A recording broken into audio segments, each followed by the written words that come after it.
bastante de tiempo, pero bueno, creo que merece sobradamente la pena.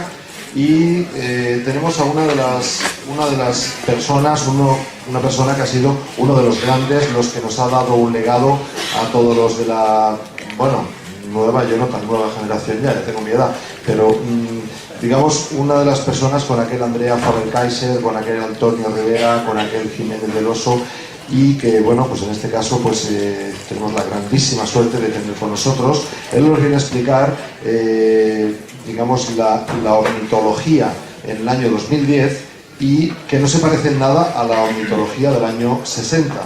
Y, bueno, tiene tema suficiente como autor de muchísimos libros, grandes bestsellers como La granja humana, Defendámonos de los dioses. Él perteneció 30 años a la orden de los jesuitas y pues bueno, salió, decía que tiene gracia, dice, tiene el gran honor de haber sido expulsado de Cuba por el dictador Batista y haber sido encarcelado en Venezuela en los tiempos de la oligarquía por discrepar del gobierno. Me parece un currículum fantástico en ese sentido, porque ya indica un poco la forma de ser suya. Con todos ustedes, el gran Salvador Freixero.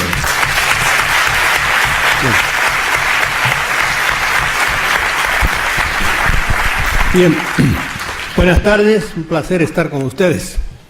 Yo estoy de acuerdo fundamentalmente con lo que les acaba de decir Rafa Pal, que no es nada fácil de comprender y tiene una profundidad tremenda muchas de las cosas que ha dicho. Estoy fundamentalmente de acuerdo con él. No estoy tan de acuerdo con él en el sentido de que sea una cosa tan, como digo, creo que de una mala broma, y el optimismo que tiene de que esto sea una cosa pasada. No, esto es una cosa mucho más profunda, y esto más que una mala broma es una tragedia tremenda que tenemos todos arriba. Él habló pues de cómo nos han robado el tiempo, la salud y no sé cuántas cosas, y el dinero. A mí me gustaría profundizar un poco y decir quién nos ha robado, ¿verdad? Porque él se ha mantenido más bien en un nivel humano, completamente humano. Pero detrás de ese nivel humano hay otra cosa, y esa es la madre del cordero. Bien, yo le voy a hablar de ovnis. No como hemos hablado mucho, de ovnis, contándoles cosas y casos y por ahí que son infinitos y que son los que nos han llevado a tener una idea un poco más profunda. No quiero exagerar, pero yo hace va para 60 años que ando en esto. En la década del 50, cuando ustedes muchos eran todavía fetos, ¿verdad? Ya andaba yo en esto. Ya me interesaba por esto. Porque a mí me faltan, no sé, unas cuantas semanas para cumplir 88 años. Han oído bien, no es broma. 88 años. Y aquí estamos todos.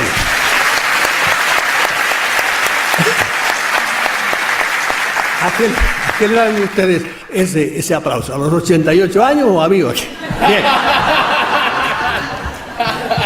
De modo que hace muchos años que no estoy, le he dado muchas vueltas a todo el asunto. Y hoy día ciertamente pienso muy diferente de lo que pensaba como ufólogo. A mí no me gusta decir ufólogo porque no soy pitiyanqui, yo digo siempre ovnílogo, ¿entiendes? Los que tratamos de los ovnis. He andado por muchos sitios y me he movido y he visto todo. No les quiero frenarme de la tentación de contarles casos, porque los casos en la ovniología son infinitos, ¿verdad? Infinitos, de todas las cosas más. De a un hombre que usted lo conoce, si de repente se lo llevan y está el hombre medio muerto ahí y baja y está como un cañón porque lo han curado allá arriba, hasta una persona, al cual yo conozco casos así, que la cogen, está sentado cerca de su casa y lo llevan, lo cierran por la mitad, y la parte de arriba del torazo se la dejan caer a un coche, le rompe el parabrisas y le cae encima a los pies.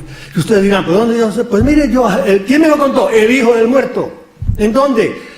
En Villahermosa, Tabasco, capital del estado de Tabasco, en México. Y me lo contó el jefe de policía que investigó todo el asunto y que los metió a todos en la cárcel porque creyó que lo habían atropellado, pero resulta que la parte de abajo del cuerpo estaba a 3 kilómetros cerca de su casa. Bien, lo más raro del mundo ha pasado ya con toda esta gente, que es lo que está detrás del fenómeno ovni.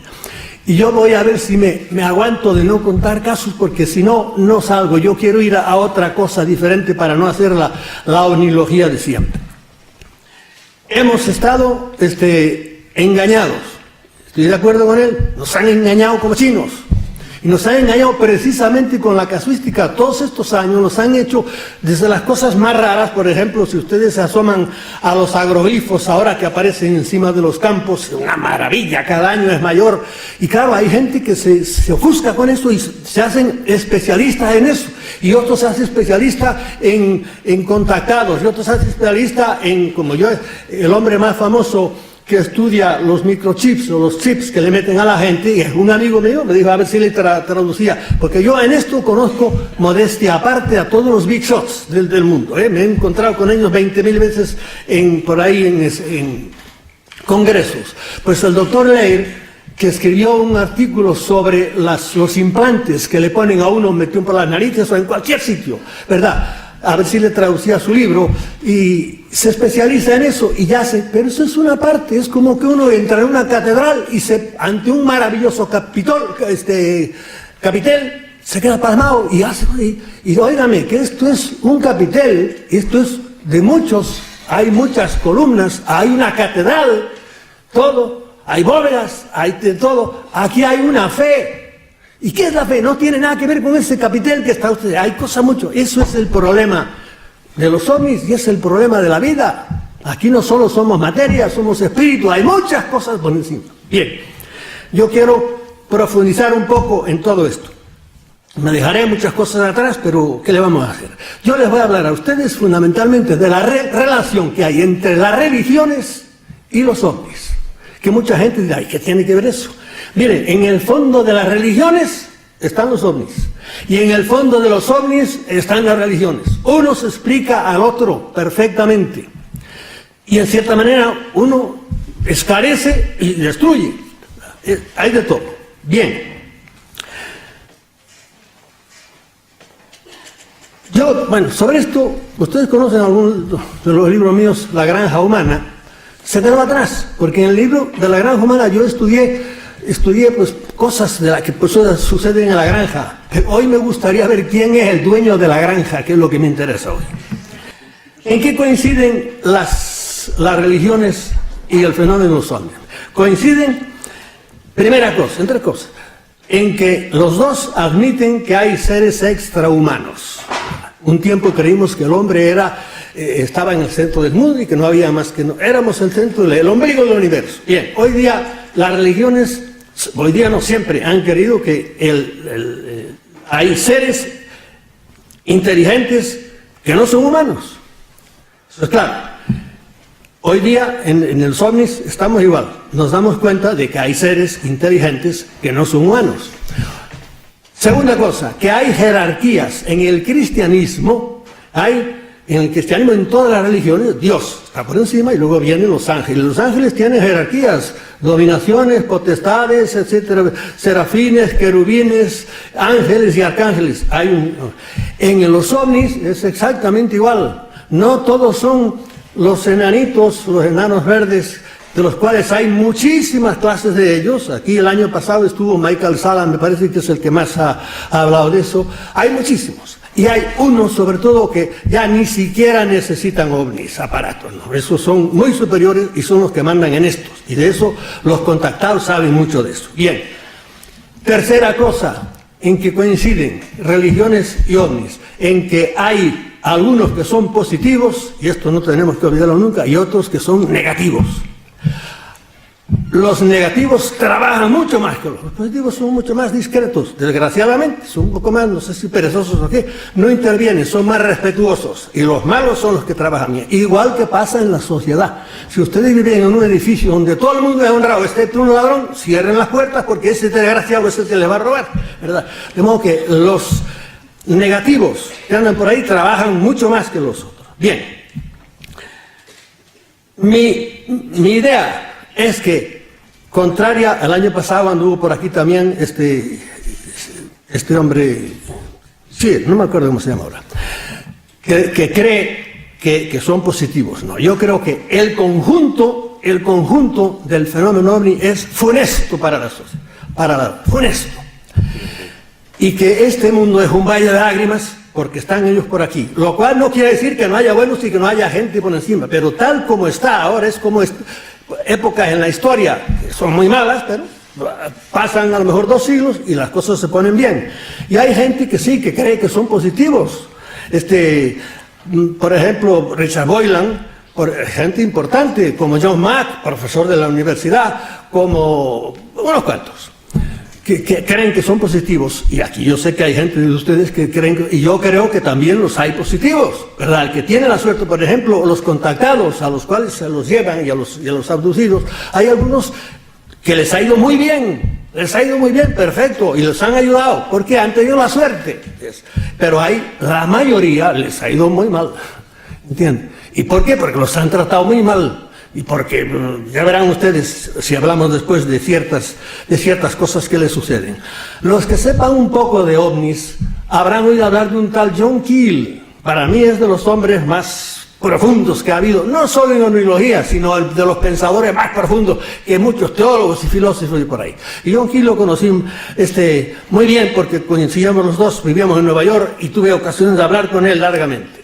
Y John Keel, que tiene libros, por ejemplo, Ovnis, Operación Caballo de Troya, tiene muchos libros. Y ya digo, es para mí de los hombres más profundos que yo he conocido en cuestión de enfocar la vida humana, no solo la cuestión de ovnis. Y John Keel una vez le preguntó un periodista, le preguntó, ¿usted se considera un ufólogo, un ovnílogo, verdad? Y él dijo, y tengo aquí la cita de él exactamente, yo no me considero, esto se lo pongo al principio para que les choque un poco, y ya les digo, viniendo de quién viene, de John Keel, yo no me considero ufólogo, sino demonólogo. ¿Por qué? Porque la ufología es otro nombre de la demonología. Yo no creo que todos los ovnis vengan de otros planetas, sino que se trata de lo que el cristianismo... Keel no era ni católico ni cristiano, era un librepensador total, ¿verdad? Como era muy inteligente, no era ateo. Porque hay que tener muy de la cosa para estar. Luego hablaremos de eso. No, se trata de lo que el cristianismo llama Satanás. Ángeles caídos y demonios que llevan con nosotros desde el origen de los tiempos y que usan toda suerte de trucos y disfraces para hacernos creer que son extraterrestres. Toda suerte de apariciones, es decir, hadas, extraños aparatos aéreos, incubos y súcubos, bolas de fuego, poltergeist, monstruos, animales, etcétera, etcétera, son todas una careta para ocultar la verdadera naturaleza del fenómeno. Es decir, ¿quién está detrás de todo este teatro que nos montan? Los enanos, que eso, la mayoría de ese teatro lo hacen los grises, esos tipos de enanetes que conocemos todos, cabezones, etcétera, etcétera. Eso es la tropa pequeña. Y no son en cierta manera peligrosos, para ocultar la verdadera naturaleza del fenómeno y sus actuaciones negativas para los humanos. No se trata de visitantes extraterrestres, sino de inteligencias hostiles que nos desprecian. Tratan de controlarnos y de influenciar nuestras ideas y nuestras creencias. Y aquí yo les voy a hablar de cosas muy raras, muchos de ellos no estarán de acuerdo y ustedes son libres. Luego oigan y digan, uy, este hombre, ¿qué cosas nos dice? Pero claro, yo a la edad que tengo ya no estoy para andar con miedo a lo que vayan a decir a mí unos cuantos periodistas críticos, o la inteligencia, la mega inteligencia, o los intelectuales. No creen que hay ovnis. Dios los bendiga a todos ellos. Yo voy a decir lo que pienso en todos estos años. Si me aplauden mucho no tenemos tiempo. Mire, por ejemplo, en cosas raras, acaba de decir que ya te digo que son difíciles de creer algunas. Nos dice Keel, entre las cosas que dice raras, incubos y súcubos de la Edad Media, es decir, demonios que se parecían en forma de mujer y copulaban con hombres, y demonios que se parecían en forma de hombre y le llaman a las mujeres. Yo conozco casos de todos casos. Conozco casos de incubos y conozco casos de súcubos. Y no que me los hayan contado, no los conozco personalmente. ¿Entienden? A las personas que han padecido la cosa. Y no tengo por qué no creerlos, porque enseguida dirán, se los inventaron. No. Si a mí un hermano mío o una persona a la que yo conozca me cuenta algo, no tengo por qué no creerlo. Y me lo dice seriamente. Bien. Esto es una cosa. Para adelante. Vamos a entrar en tema. Y el tema que les dije es relación de religiones con los ovnis. Hay religiones que son viejísimas y ya entran dentro del campo de la mitología y llegaron a nosotros, son nosotros los dioses llegaron a nosotros, por ejemplo, los dioses de los romanos convertidos ya en ¿qué? Pues en planetas. Júpiter, Saturno, tal, son dioses romanos, pero ya, figúrese, ha pasado tiempo, la mitología los ha transformado y los ha hecho planetas. O los han hecho días de la semana, porque lunes, viernes, martes, todos son dioses también. Se convirtieron. En cambio, en el judaísmo no es así. Son historia, no es mitología. ¿Y por qué es historia? Bueno, porque tenemos un libro que con muchos efectos y muchas cosas, que es la Biblia, ya lo tenemos escrito, ¿verdad? ¿Y qué tenemos escrito? Pues al abrir la Biblia nos encontramos inmediatamente con unos seres a los cuales vamos a empezarles desde ahora a enfocarlos. Nos encontramos con los dioses sumerios, con los dioses babilónicos, con los dioses de Acadia, con los dioses. Esto es cierto. La Biblia, óyeme, es que no solo está la Biblia escrita. Allá por el año 1850, por ahí, a mitad del siglo XIX, empezaron a aparecer no ya papeles, sino piedras.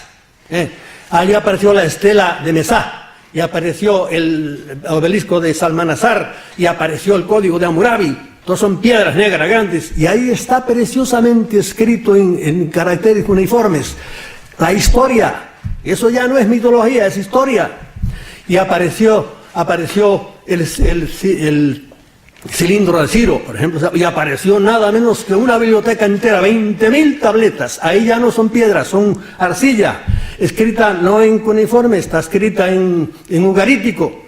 La encontraron los italianos, pero ahí está. Y gracias a Dios que hay tipos raros como Zecarías Sitchin y otros grandes historiadores, paleontólogos, que se dedicaron a investigar, a tratar de traducir, y han traducido todas esas cosas. ¿Y qué aparece ahí? Pues mira, aparece fortalecida la Biblia, porque aparecen algunos de los antepasados de Abraham, aparecen los nombres de las guerras que aparecen en la Biblia, de los reyes que aparecen en la Biblia, de modo que eso ya no es mitología, es historia. ¿Y qué vemos en la historia? Bueno, pues en la historia, ¿qué nos dicen de esos dioses? Nos dicen unas cuantas características curiosísimas. Primero, esos dioses eran visibles, se les aparecían, igual que se han aparecido siempre en las religiones primitivas, los dioses aparecen. Hay todo tipo de apariciones, y en Occidente ya no como cosas religiosas, sino como apariciones, punto. Tipos. ¿Y por qué lo sabemos? Pues por aquí tengo una cita de uno de esos sitios, que es el cilindro, se llama del cilindro de Ciro, rey de los persas. Dice aquí, en la línea 15 me parece que estaba, del cilindro de Ciro, en una piedra de un balón negra, como un balón de baloncesto. Así está, toda trabajadita allí. Y dice en la línea 15, dice, Marduk, esos eran los dioses, Marduk, Moloch, Baal, Astarte, me parece que aparece por ahí, eran los dioses babilonios. Dice, Marduk le ordenó a Ciro que fuese a Babilonia y lo acompañó durante todo el camino, a su lado, como un compañero y amigo, es decir, que estaba ahí visible.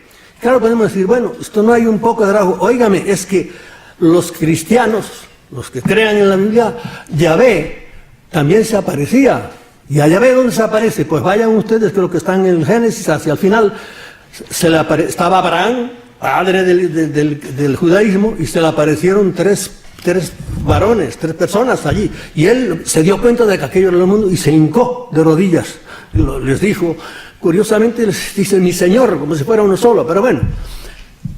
De todo esto podríamos hacer 40.000 comentarios. Luego eso pensaron que era la Trinidad, pero nada. Abraham se le apareció, y se le apareció en otra ocasión Abraham, no me acuerdo dónde. Pero a Moisés veía, era la única persona de todos que podía ver personalmente a Yahvé. A los demás, ¿cómo lo veía? Lo veían en una nube allá arriba, eso lo veía todo el pueblo. Una nube que acompañó 40 años. Cuando la nube se movía, dice el libro de los números, ellos se movían. Y cuando se paraba, se paraba. Mitología, mire, a los aztecas en el México les pasó igual. Su dios Huitzilopochtli, cuando los aztecas vivían allá por el estado de Utah, Colorado, por ahí el norte de Nuevo México, por ahí, se apareció Huitzilopochtli y les dijo, empiecen a moverse hacia el sur. Y allá empezaron, y claro, tuvo, igual que Moisés tuvo la mala broma, digo, Yahvé, de que tenerlos 40 años por el desierto, cuando podía haber hecho, en 3 meses podían haber hecho el camino, serán 300 kilómetros o así, desde Egipto hasta la tierra prometida. Huitzilopochtli fue más cruel, los tuvo 3 siglos, era mucha más distancia, eso sí, como 3.000 kilómetros por lo menos, hasta que llegaran, les digo, hasta que lleguéis al sitio donde encontréis a una serpiente, a un águila comiéndose una serpiente en lo alto de un nopal. Llegaron a Tenochtitlán, donde está la Ciudad de México, y ahí se pararon, pero los tuvo 3 siglos y a veces los hizo parar 40 años en Tula, les hicieron una ciudad y estaba aquello muy bien, y de repente un día Huitzilopochtli les dijo, sigan caminando, pero si tenemos ya aquí todo, sigan caminando. ¿Por qué? Porque otra de las cualidades de estos dioses que encontramos es que eran muy crueles, terribles, les gustaba la sangre. Sangre vertida de todas maneras. Esa es una segunda cualidad. Otra cualidad que tenían estos dioses que eran tremendamente sexuales. En el fondo del fenómeno ovni, el sexo resuma por todas partes. ¿Entiende? Les diré que en el fenómeno ovni hay, yo te digo, 6 palabras que están constantemente, las encontrarán si se embiste a fondo. Esas palabras son sangre. La segunda palabra es engaño. Después está depravación. Después está sufrimiento. Y después la última es muerte. Esas palabras, que ya ven que no son nada positivas, están en el fondo del fenómeno ovni. Y en el fondo están en fenómenos religiosos, escarbamos un poco, también están. Se me quedó una palabra que es sangre, sexo, engaño, depravación, sufrimiento y muerte. Irán saliendo según vayamos saliendo. Los dioses, estos sumerios, eran muy sexuales. ¿Y por qué lo sabemos? Hasta por la Biblia lo sabemos, dice que los hijos de Dios, como le llamaba a estos seres, se enamoraron de las hijas de los hombres y copularon con ellos, y de ellos nacieron los gigantes, los nefilim famosos. Eran tipos muy altos, de gran estatura. Y además, en todas las religiones antiguas siempre había, antes les hablaron un poco de eso me parece, había sus cámaras para que los dioses copularan con las mujeres, gustarles a ellas o no. Bueno, la última cualidad que podemos decir de estos, que eran zoomorfos. No todos eran hombres perfectos, se presentaban en forma de hombres, no, aparecían en forma de animales muchas veces, ¿entienden? ¿Y por qué lo sabemos? Pues mira, quedan estatuas de ellos. En Bagdad, precisamente, en ese museo que ahora ha desaparecido, había una estatua de ellos, por lo menos, allí. Y es un hombre, un tipo, pero con cabeza de reptil. Y en el Louvre, no sé si en el Louvre o en el Museo Británico, porque los ingleses y los franceses se han dedicado a robar museos por todas partes durante mucho tiempo, debe haber otra todavía, y es igual, exactamente igual, un hombre con una cabeza de reptil. Y si ustedes leen alguna, y en internet, que es el maravilloso regalo terrible que nos han hecho los dioses, encontrarán en la entrevista que le hicieron a Credo Mutua, cuando le preguntaba a un periodista cómo eran sus dioses, y describió, y este Credo Mutua es un brujo, diríamos, sudafricano, negro, que no tiene nada que ver ni con la gente del norte. Él es de allá abajo, ¿verdad? ¿Cómo eran sus dioses? Nuestros dioses eran terribles, eran cruelísimos, violaban a todas las mujeres que se podían, mujeres y hombres, a todo el mundo. Entonces, ¿qué otra cosa que les dijo? ¿Y cómo eran de su forma? Pérez, y le trajo una estatua que tiene de ellos, y era un hombre con una cabeza de lagarto, exactamente igual que los del Museo de Bagdad. Bien, esas eran las cualidades que podemos describir de esta gente. Físicos, visibles, muy sangrientos y zoomorfos. En la Biblia, muchas de estas cosas sí las vemos, pero para que vean, me acuerdo ahora, un detalle de de que la Biblia también nos dice que eran visibles, hay un texto en el libro de los Números, creo que es curiosísimo, que realmente de las 1000 cosas que hay en el Pentateuco, que son los 5 primeros libros de la Biblia, que son curiosísimas y difíciles de digerir. Y dice así: tomará Aarón, esto es Biblia pura, tomará a Aarón 2 machos cabríos y los presentará ante Yahvé, a la entrada de la tienda de la reunión. Ahí era donde Moisés veía a Yahvé, el único que lo podía ver. Luego echará suerte sobre los 2 machos cabríos, uno para Yahvé y otro para Azazel. Este es el nombre de otro de los dioses. El que haya correspondido a Yahvé lo ofrecerá como sacrificio por el pecado, pero el macho cabrío que le haya tocado en suerte a Azazel lo presentará ante Yahvé, pero se lo soltará vivo en el desierto para Azazel. Eso es cosa de él. Y digo yo aquí, ¿y quién era este Azazel? Oigan lo que dice una nota de la Biblia de Jerusalén. Este Azazel es el nombre de un demonio que los antiguos hebreos y cananeos creían habitaba en el desierto. Es decir, que el Dios de Israel estaba respetando los derechos a un señor, y esto es Biblia pura. Le estaba a un señor, parece que vivito y coleando, que él tenía, este era su territorio, pasabas por él.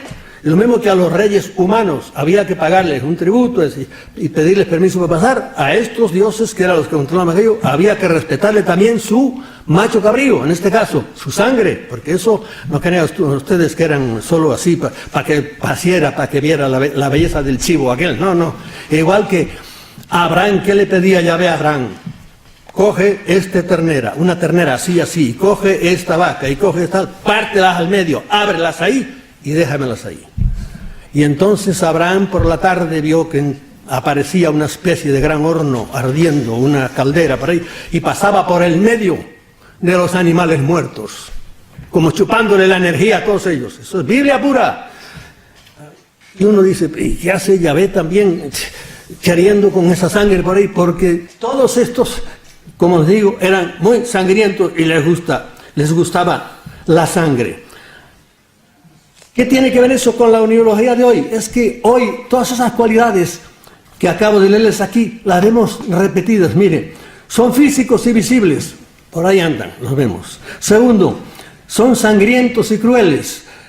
Dios mío, la sangre, ustedes han oído hablar de las mutilaciones de animales, cómo se dedican a matar animales y a chuparle la sangre a todos. Y de esto yo les podía hablar cantidad, porque yo he visto animales muertos, los he buscado por ahí y me he encontrado de todo. Y conozco personas que en una noche les han matado 100 ovejas y ni gota de sangre tenían las ovejas. Y me he encontrado, qué sé yo, un campesino, por ejemplo, que antes hablaba con no sé quién por ahí, un día porque en los periódicos en Puerto Rico, esto era en Puerto Rico, que se da en muchos otros sitios, Yo estaba entonces en Puerto Rico, por la noche decían que se habían visto ovnis por ahí, yo por la mañana iba temprano a el sitio, me encontré a un campesino con la vaca muerta allí delante, llorando, diciendo, ¿quién me mató mi vaca? ¿Quién me mató mi vaca? Que para él era todo. ¿Quién me mató mi vaca? Claro, yo veía aquello, sabía quién se la había matado, y no le dije, se la mataron los ovnis porque me habían matado a mí, desesperado que estaba.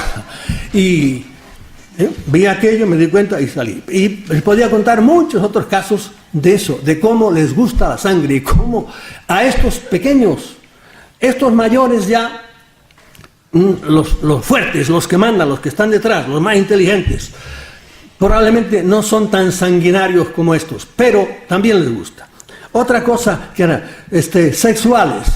Modernamente, ya les he dicho que yo conozco casos de incubos de hoy, de ahora. Y entonces, de las personas que son abducidas, la mayoría, si son mujeres, son violadas. Y si son hombres, también. ¿Por qué? Pues porque lo cuentan, mira, hace ni 15 días, mirando en esa biblioteca de Alejandría que se llama Internet, por chiripa me encontré un caso, nada menos que de San Petersburgo. Una mujer salió de su casa, por ahí, por la mañana, apareció en una cama del hospital. ¿Qué le había pasado? La habían encontrado en una cuneta, desnuda, y empezó a recordar, pues a contar, salí de mi casa, vino una gran luz, me llevaron, me pusieron en un sitio que debía ser una nave por ahí, me tumbaron una camilla, me violaron, Y eso fue una de las cosas que dijo. ¿Y cómo era el hombre? Pues vino un hombre, un señor más alto, había enanos, más alto. ¿Y cómo tenía la cara? La cara tenía un reptil, era como una culebra. Lo dijo esto hace 15 días. Eso se ha dado siempre, en todas partes. De modo que, y si echamos una visión para esto de reptiles, de ofidios, de dragones, a la historia... el culto a la serpiente está en toda la historia, en todos los pueblos, porque se van a Oriente y en Oriente ¿a quién adoran? A los dragones, que también son de la familia. El culto a la serpiente está en todas partes. Yo puedo decirle casi que yo mismo, en algún cruceiro de los que tenemos en Galicia, perdidos allá por los montes, en alguno me ha parecido ver una culebra, aunque está allá, porque encima de las cosas antiguas, viejas, el cristianismo cristianizó aquello y le ponía cruces encima. Bien. Y antes de abandonar el tema de abandonar el paraíso, ¿quién estaba en el paraíso? Una serpiente. Lo primero que sale en el primer libro de la Biblia aparece una serpiente ya, tratando de ¿qué? De hacer uno de estos 6 verbos que yo lo dije, tratando de engañar a 2 pobres hombres que estaban ahí diciéndole, coman de ese árbol. Eso sí es mitología, pero ya la historia. Coman de ese árbol. Lo estaba tratando de engañarlos. Probablemente habían 2 casi iguales discutiendo allá. Bien, tengo aquí una palabra, me da miedo entrar en ella y por eso seré rápido. Y la palabra es conspiranoia. ¿Qué es la conspiranoia? Pues mira, la conspiranoia es la definición, la tienen las personas que creen que este mundo está regido por otras, no por los humanos, sino por otras inteligencias. En el libro mío, La Granja Humana, yo apunto a eso. Esto es una granja. Y hoy lo que quiero decir, ¿quién es el dueño de la granja? Bien, los conspiranoicos pues creen eso. Y claro, es una cosa, la conspiranoia está totalmente desprestigiada, porque la ciencia lo ha dicho ya, que eso nada, son inventos de la gente. Yo soy conspiranoico, ¿entiende? Y el que hoy no es conspiranoico es que está más ciego que un topo. Bien. Lo primero que creemos los conspiranoicos es que este mundo está regido, las autoridades grandes, no las pequeñas, los alcaldes de barrio y por ahí, aunque sean alcaldes de Barcelona, está regido por una gente tan terriblemente corrupta, tan podrida, tan asquerosa, tan endemoniada, tan poseída, que ya si la gente supiera la corrupción de los grandes líderes mundiales, es que yo no sé qué pasaría. Porque no tienen idea de lo terriblemente corruptos que están. Ni roban siquiera, es que son pobres posesos, ¿entiendes? Son pobres posesos. Bien, ya digo, esto es un tema terribilísimo en el cual no quiero entrar mucho. Primera cosa que hay. Segundo, hay 3 tipos de autoridades para mí. Primero, todos los fantoches que ustedes ven en los periódicos todos los días. Los grandes fantoches, de los cuales les tengo que decir los nombres porque ustedes los conocen. Esos son unos pobres fantoches que la mayoría están muy corruptos, ¿verdad? Lo primero que han hecho para llegar ahí, pues nada, mentir, engañar, corromper y a muchos robar también, etcétera. Y algunos delinquir y hasta matar. Y es que son terriblemente. Mire, el otro día, una más anécdota, y no quiero contar anécdotas, en la muerte del pobre presidente de Polonia que se mató en el avión, ahí el otro día vi una fotografía en vídeo o en la televisión a Putin haciendo a la señal de la cruz en el acto tal. Y yo vi a Putin, que tiene arriba de él como ex jefe de la KGB, crímenes de todo tipo. Y además lleva encima de sí, yo creo que todos los 60 millones de muertos de Stalin, haciendo la señal de la cruz. Yo vi aquello, dije, hijo de Putin. Su padre era Putin. No, su padre se llamaba Putin. No lo he dicho con mala voluntad. Bien, él heredó el apellido. Y es que son así. Primera cosa, estos que vemos en los periódicos son unos pobres, no nada de pobres diablos, son gente que ya digo, para mí son posesos. Detrás de ellos hay una gente que ustedes no ven nunca los nombres. Esos mandan más, pero son los que inspiran, los que tienen idea. Estos segundos que no ven nunca, esos sí son ya unos auténticos posesos. Quiero decirle, por ejemplo, que Hitler era un poseso total. Hitler se iba a su montaña y volvía y venía trepeando, decía, los dioses son malos, quieren la guerra, y se ponía furioso por ahí. ¿Por qué? Porque Porque Hitler era un poseso, pasa que luego tiene sus maneras de presentar, y por eso tiene esa capacidad bárbara de atraer a la gente. Bien, detrás de estos visibles están los invisibles, pero, y ahí viene el gran salto, detrás de estos invisibles vienen otros que ya no son humanos, y ahí es donde entran los dioses. Ahí es donde entran el escalón diferente a lo que nos decía antes aquí el joven. ¿Por qué? Porque ya son los que mandan. Esos son los ovnis que no necesitan ya aparato. Y esos tienen una inteligencia tremenda, pero tremenda. Son sutiles, como están, por ejemplo, ahora manejando a la sociedad. Decía, nos engañan, manejan bárbaramente. Usan estos que ahora han copiado los sociólogos modernos, usan eso de una manera maravillosa y quieren lo que es blanco nos hacen creer que es negro y viceversa, juegan con nosotros de una manera tremenda. Bien, eso es lo que creemos los conspiranoicos, que somos unos pobres malditos de la ciencia y de los intelectuales, etc. ¿Qué hacen esta gente? Pues miren, nos han dado últimamente unos juguetes maravillosos, porque Internet es una cosa increíble. Es la biblioteca de Alejandría, que antes yo tenía que ir a la enciclopedia que tengo en mi casa, venga constantemente. Ahora no, doy a 4 botones y le pregunto cómo se llamaba la suegra de Alfonso X el Sabio, y me lo dice. Yo digo, pero ¿quién demonio ha metido eso ahí? Esto es una maravilla. Pero son unos instrumentos envenenados. Nos han dado unos instrumentos envenenados que a la gente preparada le hacen mucho bien. Para mí, vamos, si yo a esta edad de mi vida no tuviera internet, yo no sé qué rayos haría, ¿verdad? Pero con eso tienes ahí todo lo que quieras. Pero a la pobre gente que no tiene formación y por ahí, el daño que está haciendo internet es de miedo en el mundo. En Corea del Sur ya hay clínicas especializadas solo para desenganchar de internet, ¿verdad?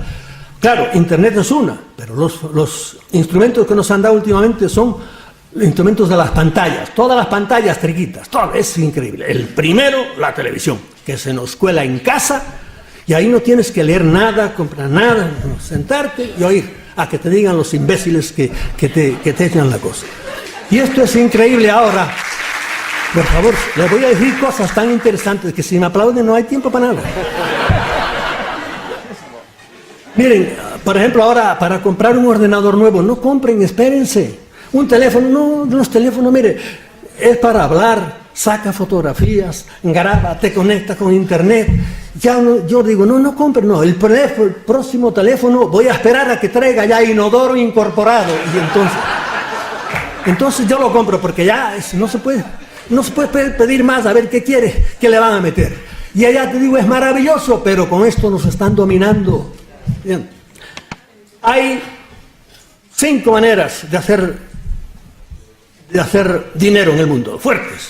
Hay muchas maneras, comerciancitos por aquí, pero pequeños y tal, pero hay 5 maneras. Primero, la venta de armas. Los millones en gran dinero, la venta de armas. Las drogas, los medicamentos, las grandes compañías esas de medicamentos. El petróleo y la banca. Esas son. Bueno, pues eso está totalmente dominado hoy día por ellos. Ahora, esas cosas dan dinero, tienen mucho dinero. Todas estas gentuza que les dije, las de arriba, todos son multimillonarios. No les digo los nombres porque ustedes conocen mucho, pero bueno, de algunos sí, que andan en los periódicos, pero no son casi conocidos, pero si yo les digo el nombre de George Soros, ¿quién es? La mayoría de ustedes no saben quién es George Soros. Es un húngaro, no es un norteamericano, es un húngaro, multimillonario. Y si les digo Ratzinger, no me lo confundan con Ratzinger, Este Ratzinger es un polaco, multimillonario también de las 13, 14, 15, 40 familias que son las que dominan el mundo. Bien, todos estos señores son los que con esas herramientas tienen el dominio de dominar absolutamente en las mentes, porque ya te digo, se puede tener mucho dinero, pero como no tengas algo para meter sobre a la gente, ¿y qué tienes? Tienes la otra cosa, los medios de comunicación, que están totalmente en manos de ellos, en el mundo entero, los tienen ellos. y nos van, a través de los medios de comunicación, van metiéndonos las ideas que quieren. Y como tienen además todo el dinero que quieren, pues figúrense ustedes. Bien. Aquí sería la hora de hablar de que algunos de estos que están ya arriba tienen un grado de corrupción tan terrible que da miedo hablar de eso. Aquí había hablar de que, mira, los que saben, entenderán un poco, y los que no saben, pues dirán, ¿de qué habla este hombre? Había que hablar de los Illuminati. ¿Qué es eso? Había que hablar del MK, no solo el MK Ultra, sino del el MK Delta, unos cuantos MKs, que son experiencias terribles que hacían con los humanos de arriba con los humanos, por pura maldad. Habría que hablar de qué es el control mental. Qué sé yo, habría que hablar de unos cuantos fenómenos que están dándose ahí para que estos señores dominen y tengan a su servicio una cantidad de gente. Por ejemplo, habría que hablar de los múltiples. Yo le digo a ustedes, múltiples, y ustedes no saben de qué se trata. Y son miles de personas que son esclavos mentales y que se llaman múltiples porque tienen múltiple personalidad. Le han partido desde niños la mente. Y son dobles o triples y hacen horrores, pueden matar como Aliaca al Papa, y luego le preguntas, yo no hice nada, ellos no saben. ¿Por qué? Porque los han niños destrozado, ¿verdad? Ya digo, esto es una cosa que da miedo hablar de eso, porque si es cierto todo lo que se dice y todo lo que nos dice David Icke, que dice tremendas verdades, pero también a David Icke lo están cogiendo ahora un poco para que exagere y entonces desacreditar a todo, igual que yo creo que están padeciendo ahora con los judíos, al pueblo judío. Al pueblo judío está tremendamente dividido en los auténticamente creyentes judíos y los que no, que son judíos de raza, pero que son enemigos de los otros judíos. Y han cogido al pueblo judío en general también para engañar a la gente, para hacerlo de parapeto, y la gente le echa la culpa a ellos, pero detrás de ellos están los dioses, los de arriba, los que los han cogido a ellos de chivos expiatorios. Bien, de esto podríamos hablar mucho más, lo voy a dejar a un lado. Carla Turner, les voy a decir una de las personas que más ha sabido de esto. Bueno, ha habido mucha gente que ha sabido. ¿Quién es Carla Turner? Una profesora de la universidad a la cual mataron los ovnis. ¿Por qué? Porque también desde niña la quisieron doblegar y no se quiso doblegar y no se quiso nada y la mataron. ¿Cómo la mataron? Pues como han hecho con mucha gente, con una normal enfermedad, sobre todo cáncer de páncreas, en el cual están especializados cuando quieren sacar a uno de medio. Miren lo que dice Carla Turner aquí. Tiene unos libros muy buenos, pero de estos libros, podía darles 20 nombres, ninguno está traducido prácticamente. Carla Turner dice, y le voy a decir cómo actúan los buenos, los enanos, los títeres de esto, los visibles, ¿verdad? Los que tienen menos peligro, aunque son muy cabroncitos. Dice ella, pueden hacer desaparecer un coche de la carretera sin que los demás coches se den cuenta. De cada una de estas cosas que les voy a leer, yo podía contarles un caso, pero no quiero pararme, porque si no llego a donde quiero. Segundo, pueden penetrar en la mente cuando les plazca. Hasta los más malos tienen un poder enorme con la mente, solo con mirarte, y a veces valiendo de 40.000 otras cosas pequeñas. Tercero, pueden entrar sin problema en una vivienda o habitación, tanto de día como de noche. Aquí en España, en la revista Más Allá de por él, les empezaron a llamar visitantes de domicilio. Pueden entrar, puedo decirles que entran a través viviendo en un cuarto piso, no entran a través de las ventanas por arriba, sin subir por las escaleras, y sin romper ventanas ni nada. Testigo presencial. Pueden interferir con un infante cuando aún está en el seno materno. También podría decirle casos de estos. Pueden abducir a un niño de la cuna sin que se sepa cuándo. Bueno, ustedes dirán, ¿por qué me paro? Es que tengo dentro de mí una lucha diciendo, chico, cuéntales algo, ¿verdad? Porque eso es lo que le gusta a la gente. Y yo digo, no quiero contar nada. Pero bueno, aquí les hago una excepción. ¿Qué les dije ahora? Podemos ir a un niño en la cuna sin que se sepa cuándo. Miren, San José de Costa Rica, allá por el año 1975, un niño en plena San José, capital de Costa Rica, no de Puerto Rico. una gente bien en medio de la ciudad. Los que conocen a las ciudades viejas americanas de los primeros tiempos de los españoles, verán que en medio de la ciudad a lo mejor hay una gran cosa, como pasa aquí en Segovia y por ahí, con un gran muro alrededor. Bueno, esta casa tenía un gran muro alrededor, bien cerrada, gente de dinero, tenían su buen jardín, que era casi un parque pequeño. Allí había un niño, menos de 2 años, en un sucunita por ahí. Van a darle de comer y el nene no está, y no está, y no está, y se vuelven locos, y la madre por ahí, viene la policía y tal, y el nene no está. Y pasa un día y no pasa. Y al segundo día, creo que fue no sé cuántas horas, ¡pum!, aparece de repente el niño la cosa. Bueno, gritos, etcétera. ¿Qué pasó?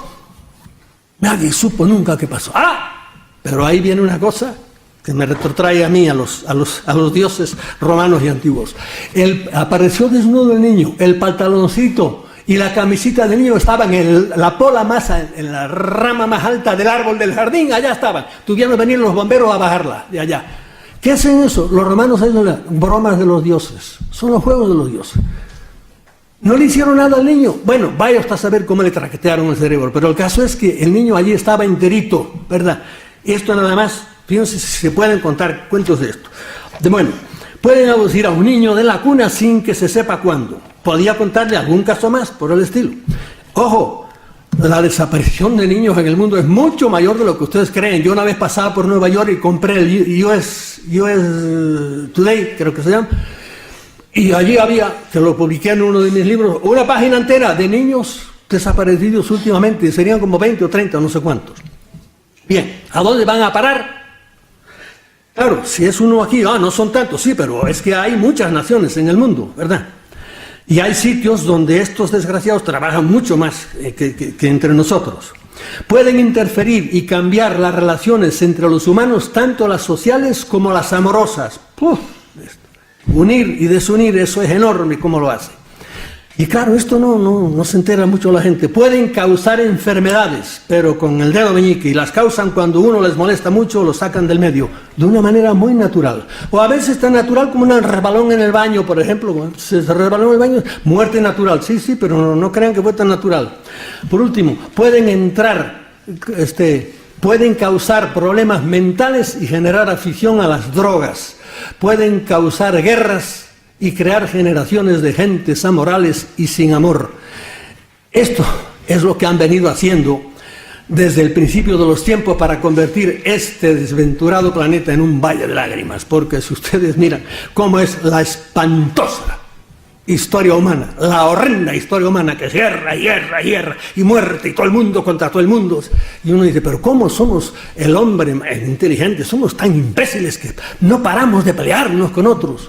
Es que hay alguien que nos está traqueteando por dentro. Bien, esto era lo que hacen los buenos. Ahora miren lo que dice Buckley, que es otro individuo que es japonés, no es lo que dice de cómo trabajan mucho más profundamente, y aquí sí que es la labor de los que están arriba de todo, que ya no son humanos. Bueno, estos que tampoco eran humanos. Dice, esto es lo que dice Buckley. Estos híbridos reptiles humanos, él ya le llama así ya híbridos, porque muchos son auténticos híbridos, llevan, como le dije, son posesos, llevan dentro de sí ya una personalidad que no es humana. Son la fuerza principal que actúa en el fondo de toda la extendida maldad y crueldad que hemos visto siempre en la Tierra. El uso de muchos humanos como esclavos sexuales, hay miles de esos. Voluntarios e involuntarios, conscientes o inconscientes. El negocio de la pederastia, el tráfico internacional de drogas, con todas sus miserias, la tortura, el genocidio, los experimentos con humanos, el envenenamiento e intoxicación de ambientes y de alimentos. Todo proviene de la mente de estos seres. Aquí dice él el uso de drogas. Señores, las drogas en el mundo, las drogas en grande, no crean que son los pobres desgraciados, no, pobres no son tampoco desgraciados narcos, no, son las grandes autoridades del mundo, son las que meten las drogas, porque les interesa. Y este es otro tema del cual se podría hablar, pero las grandes, esos que ustedes ven arriba en los periódicos como grandes editores del mundo, esos son los que meten las drogas. Y eso se puede probar con documentos, que yo no me voy a ponerme aquí ahora. Y dejémonos ya de ser ingenuos. es que nos han estado engañando, los de arriba y los del medio y los de abajo, todos. Bien.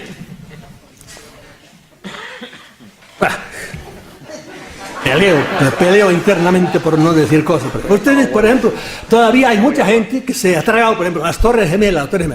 No sean ingenuos. Las Torres Gemelas no las tumbaron. Se valieron, como en otros sitios que ustedes conocerán muy bien, se valieron de los pobres moros, unos cuantos, ahí tumbaron las... Sí, ellos fueron los moros, pero detrás de ellos no estaban las autoridades. Créanlo o no lo crean, ¿entiende? Eso es así. Y eso está probado. Lo que pasa es que nos atragantan con la televisión y con los dueños de los medios mundiales, porque les digo que para eso son los dueños de toda la prensa mundial. Y cuando quieren callar una cosa, y si uno no se calla mucho, se lo sacan del medio tranquilamente, de las maneras más tremendas. Forrestal, un almirante, nada menos que secretario, es decir, ministro del Interior, fue el único que se lo puso al presidente, no me acuerdo cómo era, el que vino después de Eisenhower, y se lo puso, pues nada, lo declararon mal, le dieron una cruz por ahí, lo declararon mal de la mente, lo llevaron a Bethesda, a un gran hospital por ahí, y lo suicidaron desde el piso 16. Un ejemplo, y podía darle otro no fue de tan arriba, creo que fue del 12 nada más, también lo suicidaron. Y la mujer de todos estos dice, no, a mi marido, por ejemplo, si ustedes y yo decimos algo, como estoy diciendo yo, como no somos nadie nos hace caso, pero como ustedes sean una gente importante, ¿verdad? Como fue, por ejemplo, era Crowley, ¿cómo se llama? William Colby. ¿Colby qué fue? Pues era nada menos que exdirector de la CIA. Y ya llegó un momento en que la conciencia le dijo, esto no puede ser, hay que decírselo a la gente. Estamos envenenando nosotros por experiencias del MK Ultra, etcétera, a nuestra gente, inyectando plutonio, echándoselo desde arriba a ver cuánto aguanta. Esto no puede ser. Y él dijo, voy a decirlo. Duró una semana. Apareció flotando cerca del lago de su casa. Su mujer toda la vida ha dicho, a mi marido lo mataron, porque mi marido no tenía ganas ninguna de suicidarse. Bien, vamos a volver otra vez a nuestros carriles. En el Nuevo Testamento, vimos en el Antiguo Testamento, hay algo de esto. Yo por mucho tiempo no relacioné nunca nada del Nuevo Testamento, del cristianismo, diríamos, con ovnis, pero han pasado los años y he madurado más y ahora ha sido hora. Pero para hacer el puente hay que hablar un poco de los gnósticos, también poquito. ¿Quiénes son los gnósticos? Pues eran unos señores que tenían una doctrina. Los gnósticos eran al principio del cristianismo. El gnosticismo era un poco antes del cristianismo, pero convivió siglo y medio con el cristianismo, hasta que el cristianismo barrió la mayoría de las creencias de los gnósticos, excepto una. Los gnósticos creían que un ser al que ellos llamaban ¿cómo era? No te oigo. Bien. Demiurgo. Bueno, un señor que era el demiurgo, que se había rebelado contra Dios, ¿verdad? Con su gente, con muchos seres espirituales como él, se rebeló contra Dios, se rebeló y dijo, yo me hago dueño de este mundo. Y él, no es que él nos creara, no, reorganizó el mundo. Eso era lo que creían los gnósticos. El cristianismo esas creencias las conservó y las sigue conservando y son rectas. Es decir, que nosotros creemos que hubo un ser que se rebeló. A ese ser demiurgo que decían ellos, en el cristianismo se le llama Satanás, el demonio, ¿verdad? Recuerden lo que dijo Kiel antes, y ahí está. Bien, nos interesa acordarnos de él porque es como les digo, el puente que hay.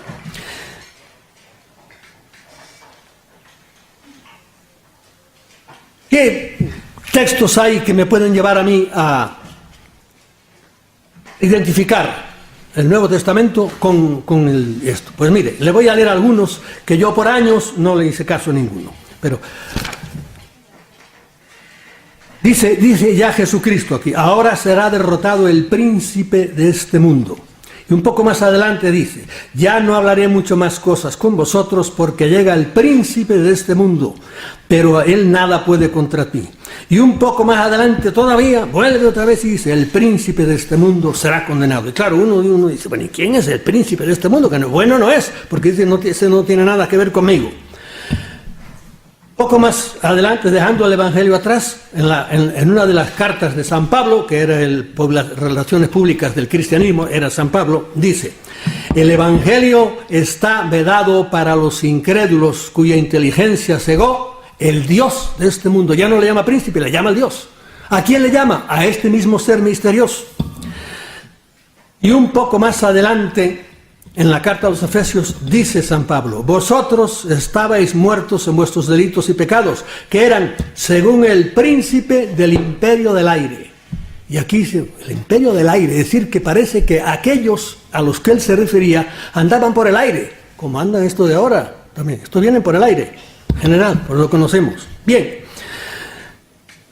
viene otro texto todavía mejor. Dice, nuestra lucha, de San Pablo es esto, nuestra lucha no es contra la carne y la sangre.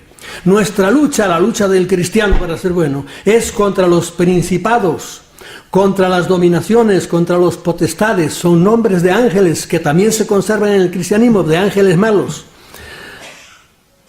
Contra las dominaciones de este mundo tenebroso, contra los espíritus del mal que están en las alturas. Y de nuevo voy a decir, hay espíritus del mal por ahí arriba, que están en las alturas. Esto no lo digo yo, lo dice San Pablo. Y uno empieza a pensar, bueno, pero ¿y por qué? ¿A qué se refiere esto? Entonces no es Dios el dueño de este mundo, no es Jesucristo el que vino a arreglar todas las cosas. Y el texto cumbre es este. Esto es del último libro. En el primer libro nos encontramos a la serpiente en el Génesis. En el último libro de la Biblia nos encontramos, que es el Apocalipsis, con este texto, que aquí ya toda la teoría de los gnósticos por ahí está clarita. Dice, entonces se entabló una gran batalla en el cielo. Esto es Biblia. En la que Miguel y sus ángeles combatieron contra la serpiente. Otra vez aparece la serpiente. También la serpiente y sus ángeles combatieron, pero no vencieron, y no hubo ya en el cielo lugar para ellos. Fue entonces arrojada la gran serpiente, la serpiente antigua, el llamado diablo y Satanás, el seductor del mundo entero, el que está detrás de toda esta gente. Fue arrojada la serpiente y sus ángeles a la tierra, y fueron arrojados con ella los sirvientes. Ay de la tierra y del mar, porque el diablo ha bajado donde vosotros con gran furor, sabiendo que le queda poco tiempo. Y esto es curiosísimo, esto del poco tiempo, que vamos enseguida a ver una cosa ahí. Pero bueno, aquí dice, habla claramente de que hubo una pelea y que una gran serpiente, resulta que esa serpiente parece que ha conservado la forma. Bien, vamos a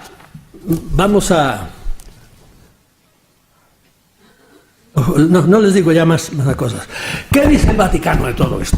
Pues mire, el Vaticano de esto no dice nada, prácticamente. Hasta hace poco había Monseñor Corrado Balducci, que era un buen hombre, que se murió hace muy poco y era como de relaciones públicas de la Iglesia, y pues decía que no, que sí, él admitía el fenómeno ovni, que eran también hijos de Dios, que eran seres que no iba nada con él, era un ingenuo, ¿verdad? Ahora está al frente del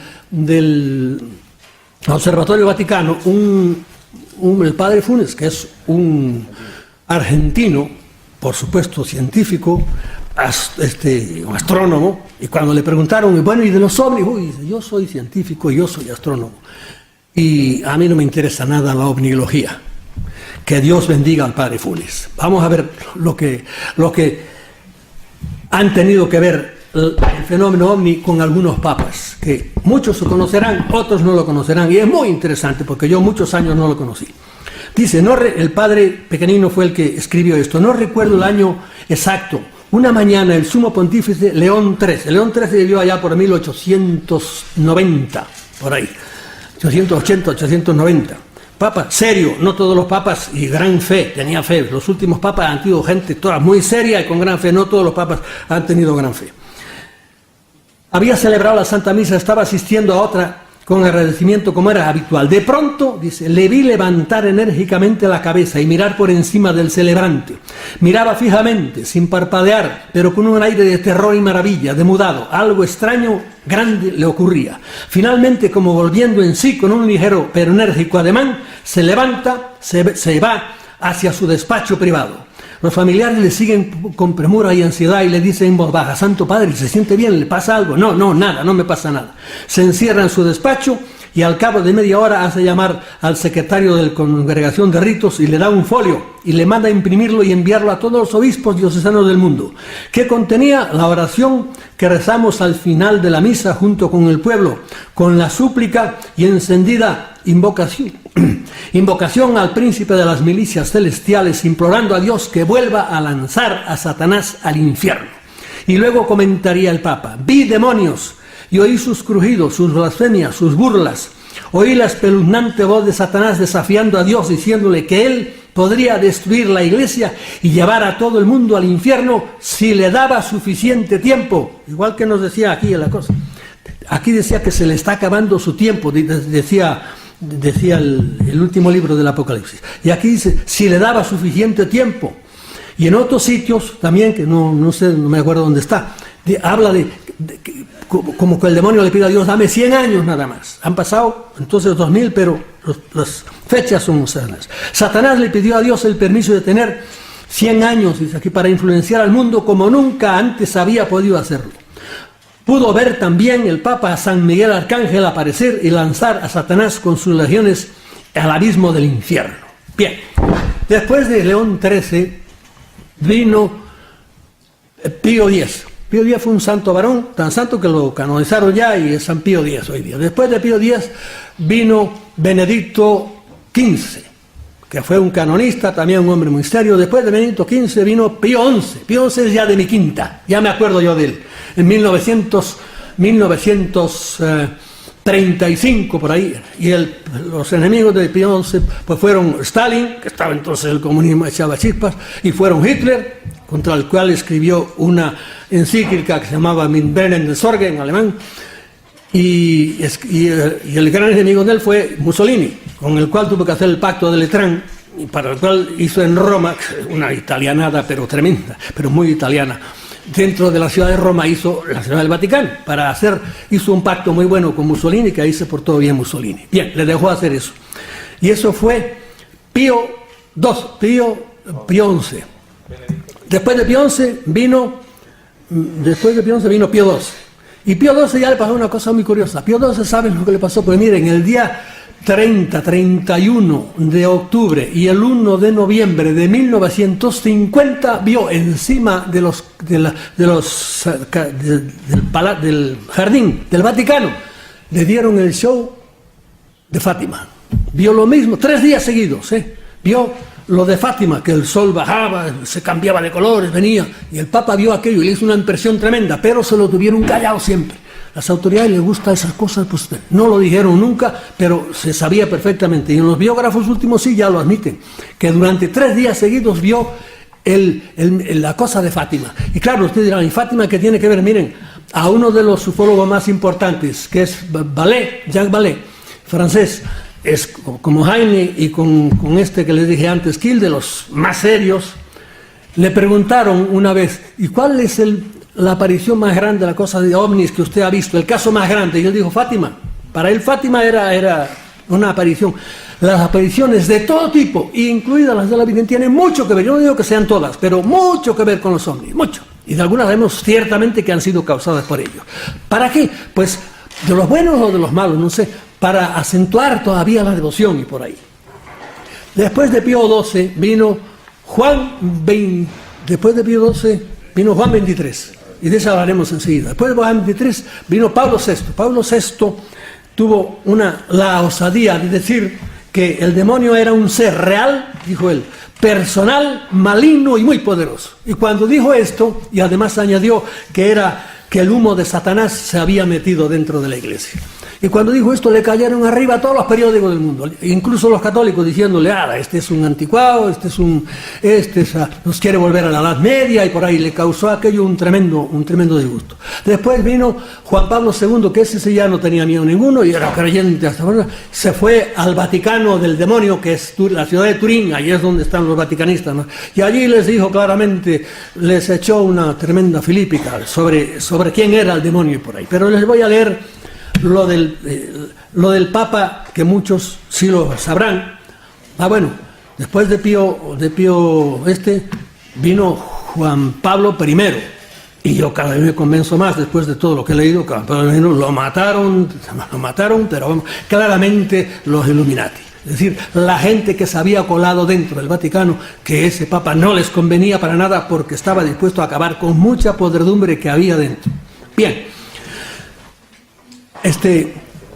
Algunos de ustedes a lo mejor están pensando, hombre, le está saliendo el jesuitismo para afuera. Pero, mire, yo he sido muy crítico con el cristianismo. Hoy día no sería tan crítico, ni mucho menos, por lo que les diré. Yo he escrito un libro que se llama Mi Iglesia Duerme, que aquí, eran tiempos de Franco, me lo taparon, no salió para nada. Pero en América lleva más de 20 ediciones. Un libro respetuoso del cristianismo, pero que digo algunas verdades. Después escribí un libro que se llamaba ¿Por qué agoniza el cristianismo? Que como ven ya no está tan... Y después escribí otro que era todavía más fuerte, que era El cristianismo, un mito más. Ya digo que hoy día, y no son folletos, no, son libros de 300 páginas. Hoy día no sería tan... porque veo que el cristianismo es el clavo, aunque sea ardiendo, al cual nos tenemos que agarrar ante esta catástrofe que está pasando en las sociedades, en todas. Nos estamos yendo al precipicio porque se está acabando los valores que hasta ahora han cohesionado a las sociedades, empezando por la familia. Sin una familia no hay sociedad. Digan lo que digan los imbéciles que nos quieran gobernar, ¿verdad? Y eso está ahora desmembrándose, está acabándose.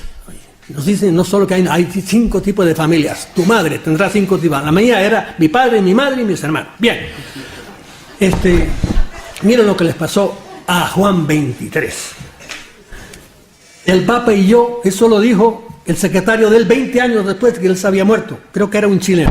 El Papa y yo estábamos caminando a través del jardín una noche del mes de julio, esto era en Castel Gandolfo, de 1961, cuando observamos sobre nuestras cabezas una nave muy luminosa.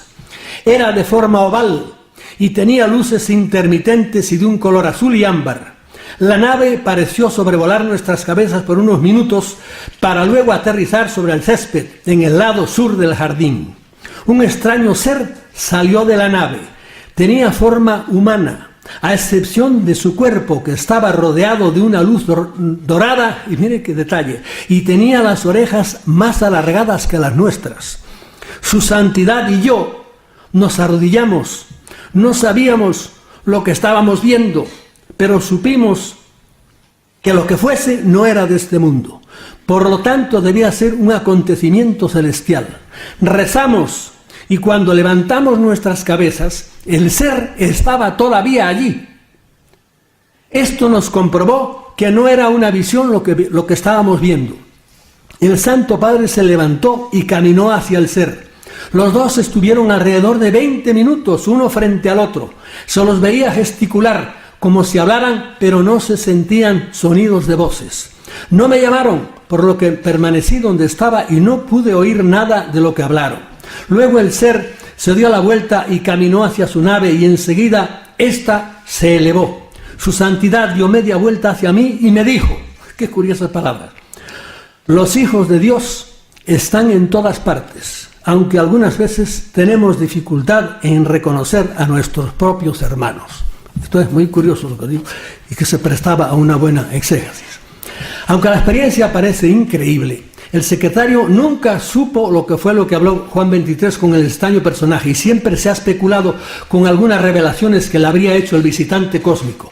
Revelaciones y profecías que él anotaba, el Papa, en un diario, y que con el tiempo han resultado muy ciertas. Entre ellas están el asesinato, esto antes todo lo que pasara, el asesinato de un líder político muy importante, el asesinato de Kennedy, que fue, no sé, un año o lo más o dos después. la entrada de un país muy poderoso en guerra, en una guerra que nunca ganaría, Vietnam.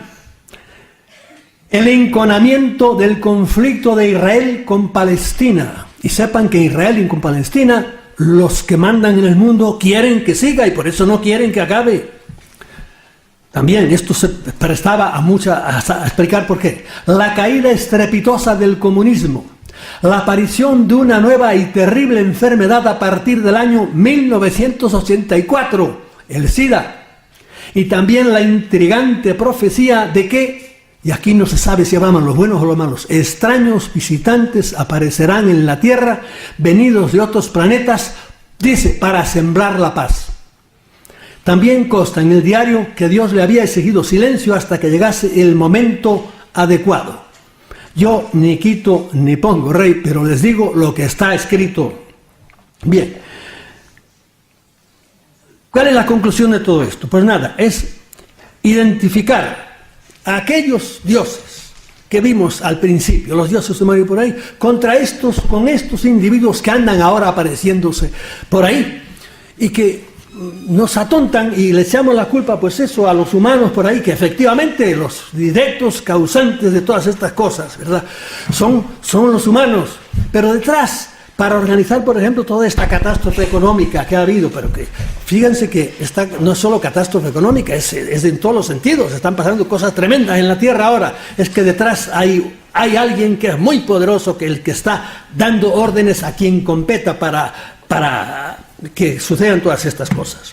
Bien, ustedes dirán, y a todo esto, ¿dónde queda Dios? Y es una gran pregunta. Y yo me la hago también. ¿Dónde queda Dios?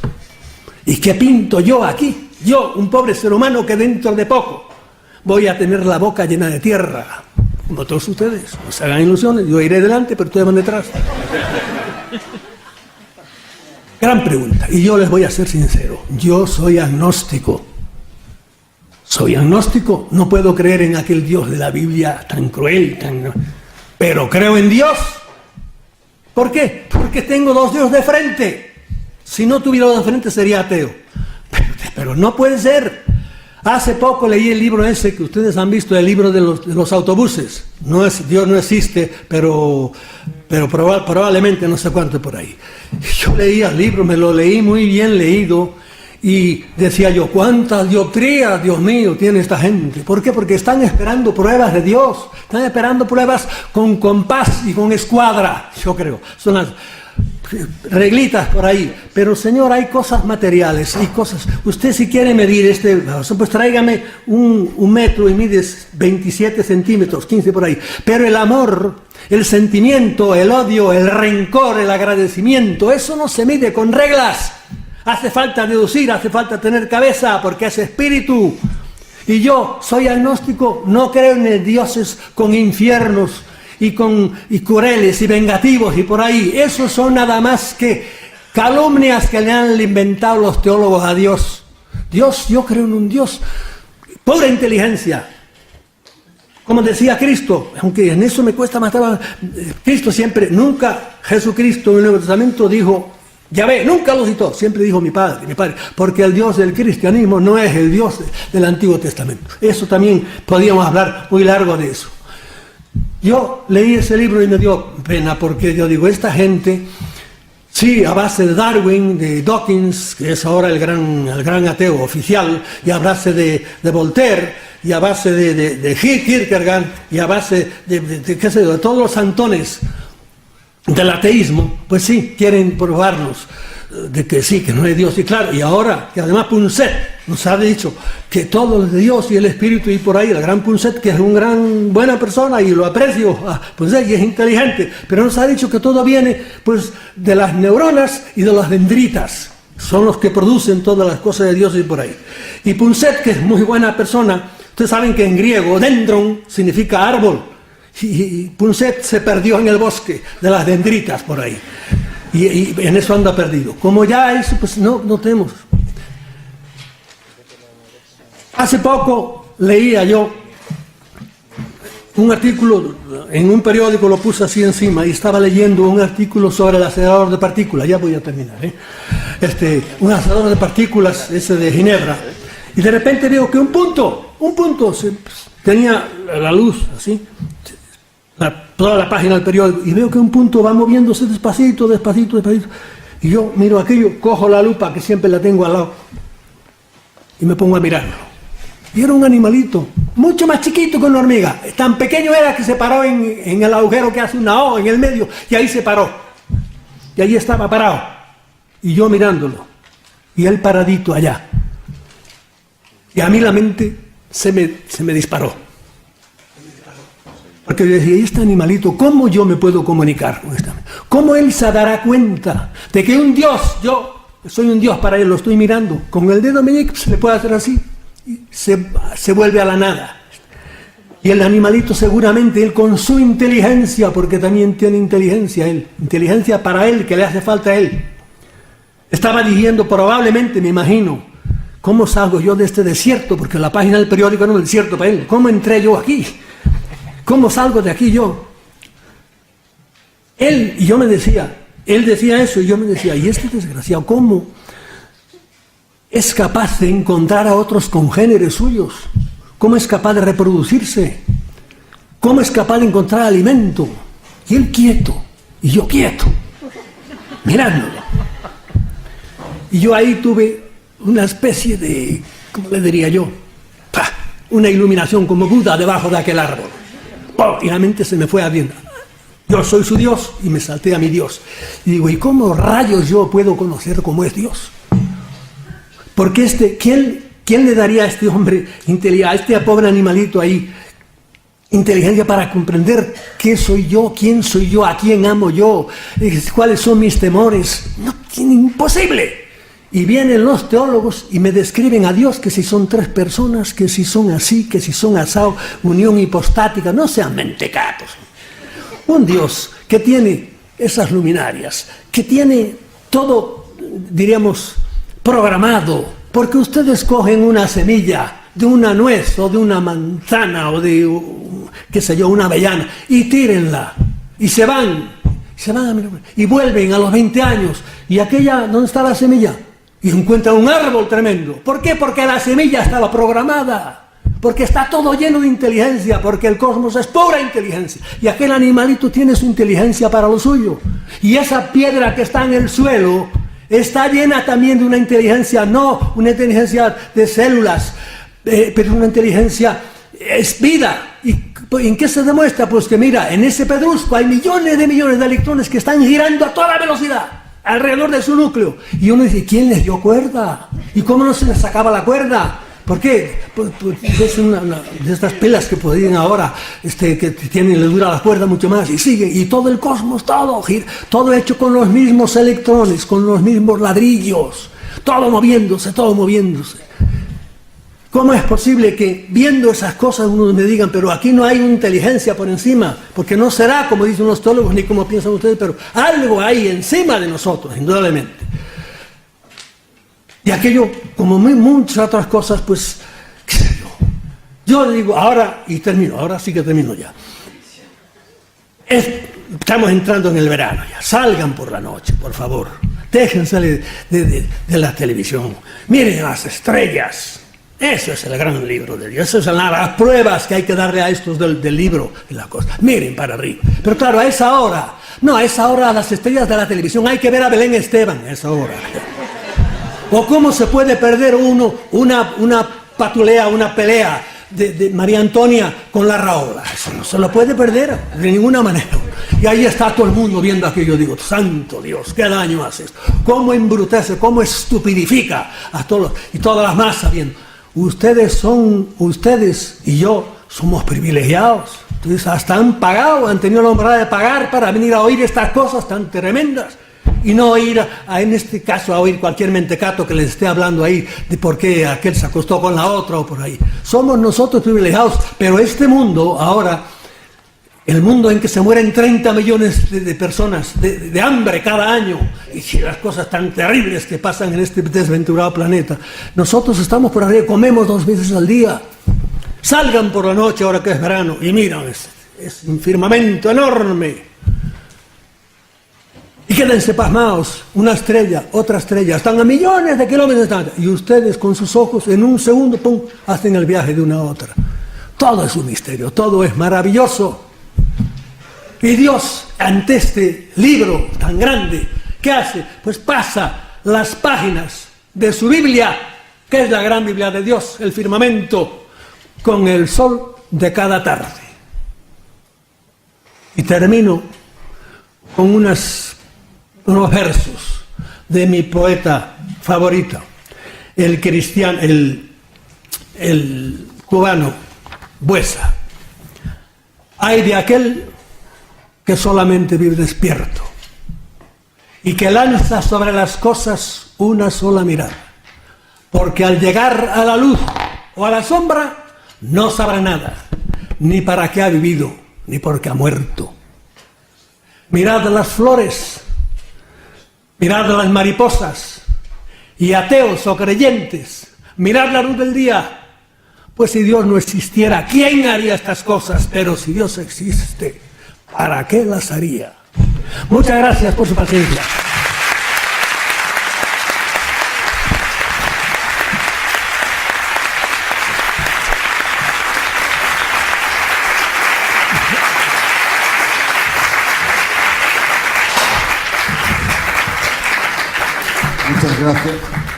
Muchas gracias, señor Freixedo. Ojalá que podamos tenerlo pronto de nuevo. Y muchas gracias a todos por venir. Damos por finalizado el congreso y espero que nos podamos llevar todos pues una información importante. Y bueno, pronto editaremos el vídeo, que eso es lo importante, que podamos trascender al máximo. Muchas gracias a todos por venir. Gracias.